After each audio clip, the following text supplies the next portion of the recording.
इमरान खान की रिहाई के लिए ये दो चीजें बहुत जरूरी हैं। नंबर वन ये, दूसरी तरफ आखिरी लम्हात में एक और ट्विस्ट भी हुआ। अभी थोड़ी देर पहले की ये बात है कि साइफर केस में एक अहम पेशरफ्त उस वक्त हुई जब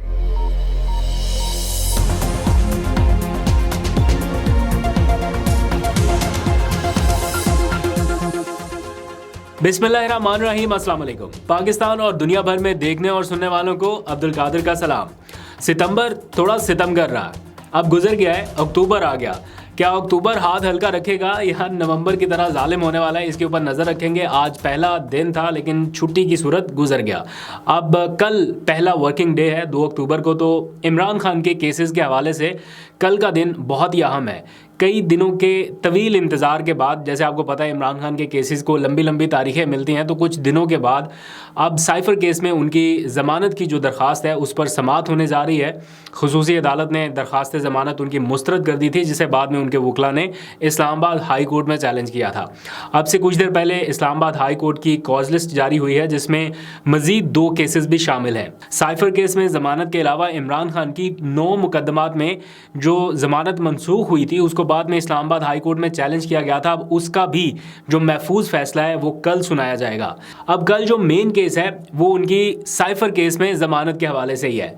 साइफर केस में ज़मानत का मामला सुना तो जाएगा, लेकिन इससे पहले एक छोटा सा ट्विस्ट और आया है। अभी ताज़ा तरीन ट्विस्ट है जो इस्लामाबाद हाई कोर्ट से खबर हमारे सामने आई है। तो इन सारे मामलात के ऊपर तफसील से बात करते हैं। कानूनी मामलात हैं तो ज़रा आसान लफ्ज़ों में आपको समझाने की कोशिश करूँगा, लेकिन पहले थोड़ा सा जिक्र कर लेते हैं होंडा 125 का। हाँ जी, इस वक्त होंडा 125 की सही मुफ्त में मशहूरी हो रही है पूरे मुल्क में। और होंडा वाले पहले इश्तिहार चलाते थे ना कि मैं ते होंडा ही लेसा, अब ट्विटर के ऊपर चल रहा है कि मैं ते होंडा ही देसा। सूरत हाल कुछ ऐसी है कि मियां नवाज शरीफ के इस्तकबाल की तैयारियां आपको पता है कि पूरे मुल्क में ज़ोरों शोर से जारी हैं, और इस बार मुस्लिम लीग नून कुछ नया करने का सोच रही थी। बात बिरयानी के डब्बों से आगे बढ़ी और पहले बंदे ज़्यादा इकट्ठे करने के लिए टेक्नोलॉजी के इस्तेमाल का फ़ैसला हुआ। वो आपको पता है कि उन्होंने कोई ऐप वगैरह तैयार की। राना सनाउल्लाह साहब ने तकरीर के दौरान बताया कि हम बंदे गिनेंगे, जियो फेंसिंग करेंगे। तो ये एक तरह से उनके अपने वर्कर्स की कोई इज्जत में इजाफा नहीं उन्होंने किया ये तकरीर करके कि जो ना आया, बल्कि उन्होंने एक तरह से ये बताया कि ये खदशा है कि शायद लोग ना आए। उन्होंने दबे लफ्ज़ों में इस खदशे का भी इजहार किया और अपने कारकुनों को, वर्कर्स को एक तरह से उन्होंने ये बावर कराने की कोशिश की कि भाई आपने हर हाल में पहुंचना है, ना पहुंचे तो पता नहीं, वो जो भी होगा पार्टी का डिसीजन। बाद में जिन लोगों के ज़िम्मे ये टारगेट लगाए गए कि जनाब आपने इतने बंदे लाने हैं, इतने बंदे आपने लाने हैं, तो अब उन्होंने भी सोचा होगा कि महंगाई के इस दौर में आवाम को कैसे बाहर निकालें। ना कोई बयानिया है, ना वोट की इज्जतों वाली बातें हैं, ना कोई एहतसाब वाली चीज़ है, तो किस बेस पर निकालें। महंगाई रिकॉर्ड शरह पर चली गई। तो मियाँ साहब की तकरीर से ज़रा सा बयानिया बनने लगा था कि बयानिया का लेंटर जो है वो गिर गया टाइम पे ही। तो अब जब बयानिया ज़ेरे तामीर है, कुछ नया करने के लिए उन्होंने वर्कर्स की कॉर्नर मीटिंग्स में ऐलानात करने शुरू कर दिए कि जो ज़्यादा बंदा लेकर आएगा उसे होंडा 125 मिलेगी। इसके ऊपर ये जो क्लिप था ये अवाम के हत्थे चढ़ गया।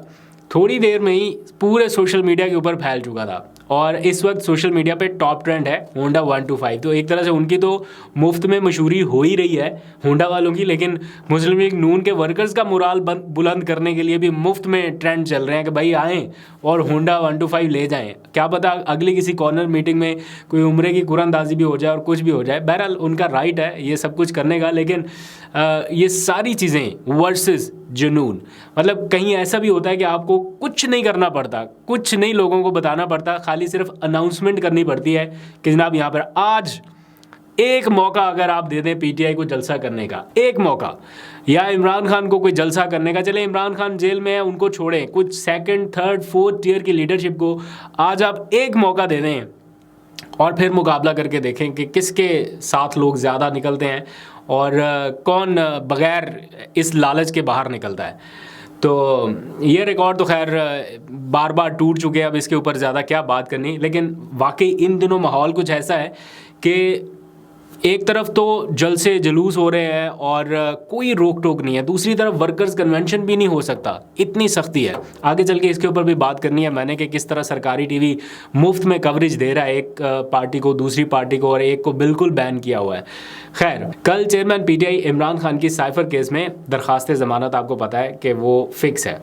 जिस पे हतमी दलाइल होने हैं कि क्या वो ज़मानत के हकदार हैं या नहीं, और खसूसी अदालत ने जो उनकी ज़मानत मुस्तरद की थी वो मेरिट पर की है, ठीक किया या नहीं की, इसके ऊपर हतमी दलाइल जो हैं वो होने हैं। और साथ ही इस्लामाबाद की मुख्तलिफ़ अदालतों से इमरान खान की जो 9 ज़मानतें खारिज हुई हैं उनके ऊपर जो अपीलें थी उनका फ़ैसला भी आना है। वो फ़ैसला महफूज किया गया था, सुनाया नहीं गया था, अब कल ये फ़ैसला भी सुनाया जाना है। यानी 2 केसेस इमरान खान के हवाले से बहुत अहम होने हैं कल। अदालत ने यह तय करना है कि इमरान खान की ज़मानतें खारिज करने के लिए मुकामी अदालतों ने जो तरीक़ाकार इख्तियार किया क्या वो दुरुस्त था या नहीं। इस हवाले से 2 फैसले आ सकते हैं, या तो मुकामी अदालतों की जानिब से खारिज की गई ज़मानतों की दरख्वास्तों को वापस रिमांड बैक किया जा सकता है उन्हीं अदालतों को कि आप मेरिट के ऊपर दोबारा सुनें और दोबारा से इसका फ़ैसला दें, जो कि कानूनी तौर पर होना चाहिए, या उनके वकला समझते हैं कि यही रिमांड बैक ही होना चाहिए। या फिर दूसरा फ़ैसला ये भी आ सकता है कि ज़मानतों को खारिज करने का जो मुकामी अदालतों का डिसीजन था उसे दुरुस्त करार दे दिया जाए। तो अगर ज़मानतों को खारिज करने का फ़ैसला बरकरार रखती है इस्लामाबाद हाई कोर्ट, तो इसका मतलब है कि इमरान खान की मुतअद्दिद मुकदमात में, जिनमें 18 मार्च जुडिशल कॉम्प्लेक्स हमला केस भी है, फिर अदलिया यकजहती रैली में उनके खिलाफ मुकदमा दर्ज हुआ, 9 मई के मुकदमात हैं, और ये जलसे जुलूसों के हवाले से कोई 9 के करीब मुकदमात हैं जिनमें उनकी ज़मानत मनसूख हुई है, तो उसमें उनकी गिरफ़्तारी डाली जा सकेगी अगर अदालत मुकामी अदालतों का फ़ैसला बरकरार रखती है, जिसके नतीजे में इमरान खान साहब के जेल का जो दुरानिया है वो ज़्यादा तवील हो सकता है या ज़्यादा देर तक उन्हें जेल में रखा जा सकता है। तो इमरान खान की रिहाई के लिए ये 2 चीज़ें बहुत ज़रूरी हैं। कल के केसेस में ये 2 डिसीजन बहुत ज़रूरी हैं। अगर ये दोनों डिसीजन आ गए दैन इमरान खान साहब की रिहाई हो सकती है। नंबर 1 ये कि साइफ़र केस में ज़मानत मनसूखी का जो फ़ैसला है इस्लामाबाद हाई कोर्ट उसे कालादम करार दे दे, यानी स्पेशल कोर्ट ने या खसूसी अदालत ने जो इमरान खान की ज़मानत मनसूख की थी उसे इस्लामाबाद हाई कोर्ट उस फैसले को कालादम करार दे दे और उन्हें ज़मानत दे दे।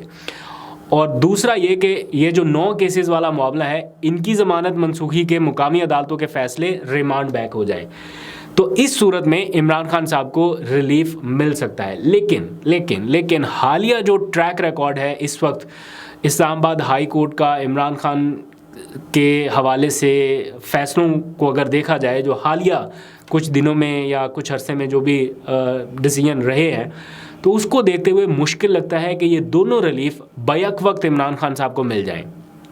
अगर रिलीफ मिलना है, वैसे तो इन हालात को देखते हुए लगता है कि एक केस में भी रिलीफ शायद मुश्किल हो उनके लिए, लेकिन अगर रिलीफ दिया भी गया तो मेरा ज़ाती ये ख्याल है कि एक मामले में शायद उनको रिलीफ मिल जाए लेकिन दूसरे में रिलीफ ना मिल सके। फैसला जो भी आए वो इमरान खान साहब के हक़ में आए या ख़िलाफ़ आए या कुछ भी हो, सिर्फ पीटीआई के वकला इतना चाहते हैं कि फ़ैसला दे दें बस आप, चाहे हमारे हक़ में आए ख़िलाफ़ आए, आप फ़ैसला सुनाएं ताकि हम सुप्रीम कोर्ट से रजू तो कर सकें।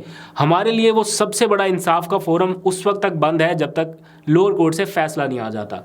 पीटीआई के वकला ज़हनी तौर पर ये तैयार बैठे हैं कि इमरान खान के हक़ में फ़ैसला नहीं आएगा।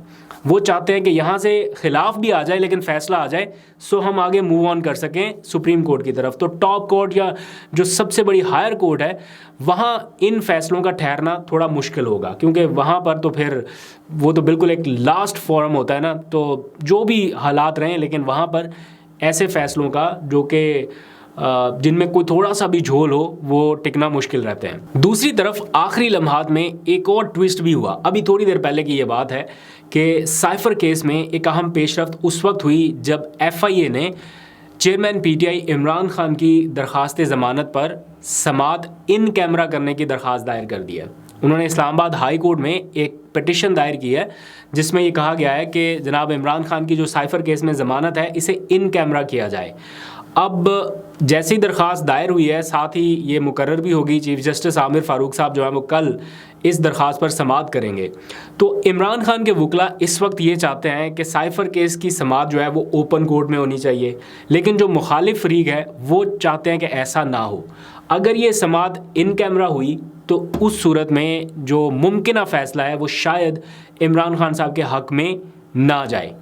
ऐसा लग रहा है। तो इस वक्त जैसे मैंने आपको पहले बताया कि तहरीक इंसाफ पर मुश्किल वक्त ज़रूर है, कानूनी महाज पर हो, अदालती महाज पर हो, सियासी महाज पर हो। आप देख लें, अंदाज़ा इसी से लगा लें कि एक कॉर्नर मीटिंग तक नहीं करा सक रहे, जलसे नहीं कर सकते, वर्कर्स कन्वेंशन नहीं हो सकता, और बाकी जमातों की सरकारी टीवी पर बराह रास्त कवरेज, वही प्रोटोकॉल जैसे कोई आज से पहले इक़्तिदार के टाइम पे होता था। तो ये सारा कुछ इस वक्त हो रहा है। तो दोनों तरफ जो है वो लेवल प्लेइंग फील्ड का ज़मीन आसमान का फ़र्क है। इमरान खान साहब के साथ तो खैर बिल्कुल भी इस वक्त कोई लेवल वाला तो सीन ही नहीं है, प्लेइंग फील्ड तो दूर की बात है। तो वो कोई कहते ना, कोई खड्डे शड्डे वाली भी प्लेइंग फील्ड मिल जाए तो चलो वो कोई अपना गुजारा कर ले, लेकिन प्लेइंग फील्ड ही नहीं है तो फिर लेवल वाली तो बात ही दूर निकल जाती है। आखिर में जाते जाते एक छोटी सी ओपिनियन आपसे दरकार है। जो 8 रुपये की कमी की गई है सरकार की जानिब से पेट्रोलियम मसनूआत की कीमतों में, इस पर आपकी क्या राय है? 8 रुपये की बचत से आपको लगता है कि महंगाई में कमी आ सकेगी, या 8 रुपये की कमी से महंगाई उतनी ही कम होगी जितना 8 रुपये बढ़ाने से होती है महंगाई में इजाफा, या निगरान हुकूमत ने जितना इजाफा किया तो ये 8 रुपये कम करने से वो काउंटर हो सकता है? अपनी राय का इजहार कीजिए। आज तक के लिए इतना ही। अपना बहुत सा ख्याल रखिए। कल इंपॉर्टेंट दिन है, आपको अपडेट करेंगे। अभी तक के लिए इतना ही। खुदा हाफिज़।